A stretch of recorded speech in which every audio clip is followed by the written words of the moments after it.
অনলাইনে সার্ভে খতিয়ান দেখার নিয়ম।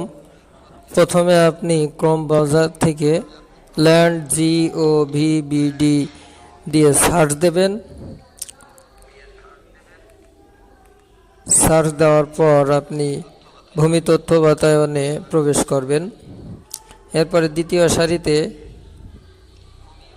ভূমি রেকর্ড ও ম্যাপে ক্লিক করবেন। এখানে প্রবেশ করার পর সার্ভে খতিয়ানে টিক দিয়ে প্রথমে বিভাগ সিলেক্ট করতে হবে, এরপরে জেলা সিলেক্ট করতে হবে, এরপরে উপজেলা সিলেক্ট করতে হবে।